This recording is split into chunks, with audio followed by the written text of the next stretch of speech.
Ladies and gentlemen, welcome to this explosive edition of Entertainment News, where we dive deep into one of the most talked about incidents in daytime television history. Imagine the bright lights of ABC's The View studio, buzzing with anticipation as the audience settles in for what was supposed to be a routine promotional segment. It's a crisp autumn morning in New York City, the kind where the leaves are turning golden and celebrities flock to the show to chat about their latest projects. Today, the guest of honor is none other than Tom Hardy, the brooding British heartthrob who's captivated audiences worldwide with his chiseled jawline, intense gaze, and unforgettable portrayals of complex characters like Bane in The Dark Knight Rises and Alfie Solomons in Peaky Blinders. Hardy's career has been a meteoric rise since his breakout role in Black Hawk Down back in 2001. Evolving from a promising young actor into a Hollywood heavyweight who's collaborated with directors like Christopher Nolan and Ridley Scott. His latest venture, a gritty action thriller titled Venomous Shadows, promises to showcase his raw physicality and emotional depth once again, blending high-stakes espionage with personal demons that mirror his own real-life struggles with addiction and recovery, which he's openly discussed in interviews as a pivotal turning point in his life. As the camera pans across the hot set, the co-hosts are introduced one by one. Whoopi Goldberg, the wisecracking matriarch with her infectious laugh and sharp wit. Sunny Hostin, the poised legal eagle who's not afraid to call out injustices. Sarah Haynes, the relatable mom bringing a touch of everyday normalcy. Alyssa Farah Griffin, the fresh voice from political circles adding a conservative edge. And of course, Joy Behar, the veteran firebrand known for her unfiltered opinions, quick comebacks, and a career spanning decades that includes stand-up comedy, authorship, and pioneering women's talk shows. With the laughter from Tom's earlier quip still echoing off the studio walls, Joy Behar clears her throat, her signature red lipstick curving into a sly smile that belies the barb about to drop. She's perched on her stool like a hawk eyeing prey, her years of experience as a comedian honing her timing to perfection. Pause for effect, then strike. Tom, darling, we've all seen you brood and battle on screen, but let's get real for a second, she begins, her New York accent thick with feigned affection. Your characters are always these tough guys, alpha males saving the day, but in real life, isn't Hollywood's obsession with hypermasculinity just a tad outdated? I mean, come on, in 2025, we're past the point where men grunting and punching their way through problems feels empowering. It's borderline caveman, don't you think? The words land like a velvet-gloved slap, polite on the surface but laced with critique that slices through the room. The audience murmurs, a mix of giggles and gasps, as the other hosts exchange glances. Whoopi's eyebrows shoot up in surprise. Sunny tilts her head thoughtfully. Sarah shifts uncomfortably, and Alyssa offers a diplomatic nod. Tom Hardy, ever the professional, maintains his composure at first, his blue eyes flickering with a momentary surprise before he chuckles softly, rubbing his chin as if pondering a deep philosophical query. He's no rookie to tough interviews, from grilling sessions with Graham Norton about his tattoos' meanings, each inked reminder of lost friends or personal mantras, to defending his choice of roles that challenge toxic masculinity in outlets like GQ, where he advocated for vulnerability in men as the true strength. Joy, I appreciate the candor. It's why I love this show, he replies, his voice steady but edged with steel. But let's unpack that. My characters aren't glorifying brute force. They're exploring the fragility beneath it.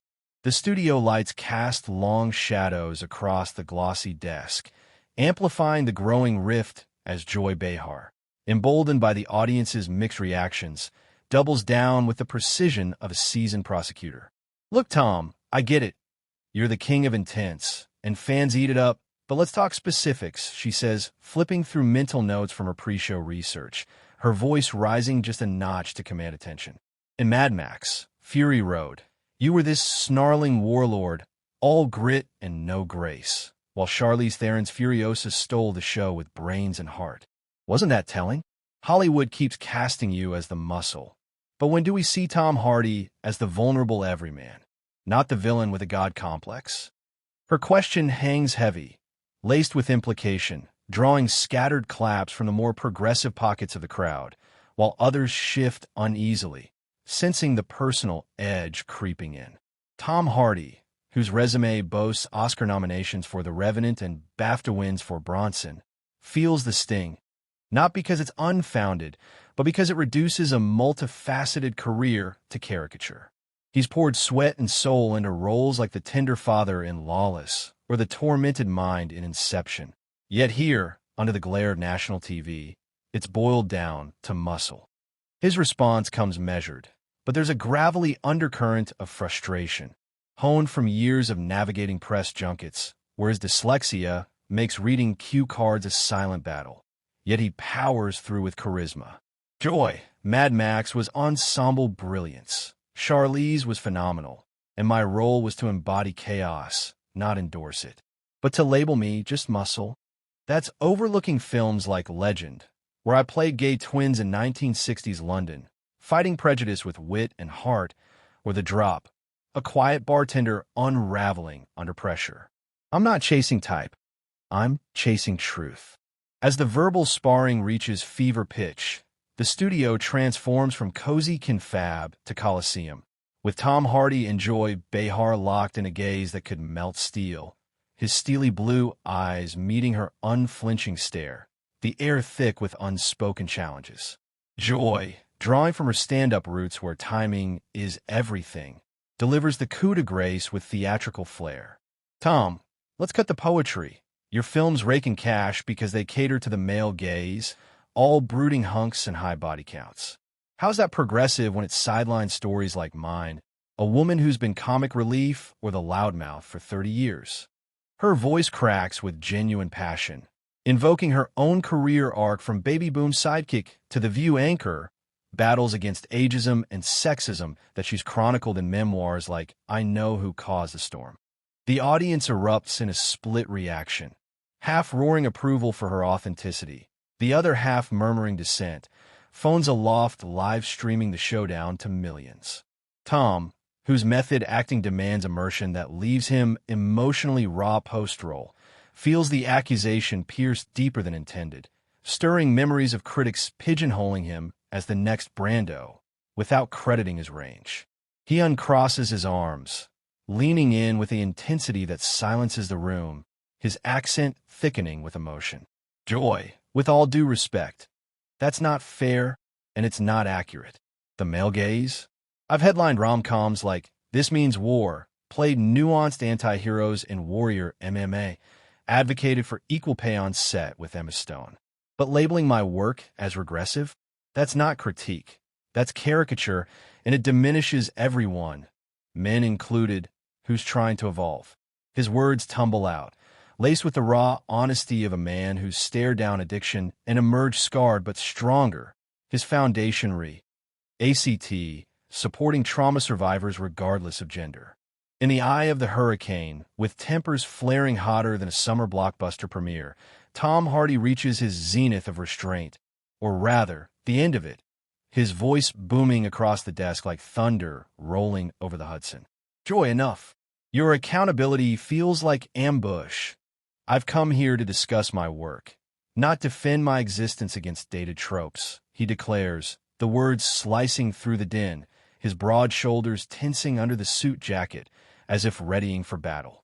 The studio falls into stunned hush, the audience's collective intake of breath audible over the live mics, eyes wide as saucers witnessing a gladiator fall.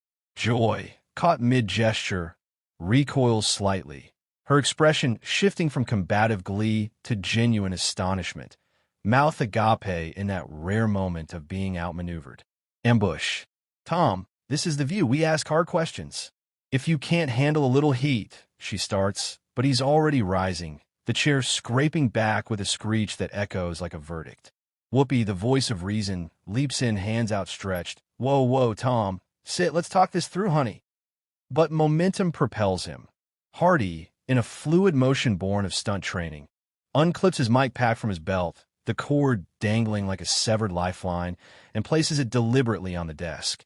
A mic drop without the drop, symbolic and searing. Hard questions deserve honest answers. Joy, but not bad faith. I've respected this platform, but I won't be reduced to a punchline for your narrative, he says, voice steady yet laced with hurt, turning to the panel with a nod. Whoopi, Sunny, Sarah, Alyssa, thank you for the real talk. Audience, see venomous shadows. Judge for yourselves.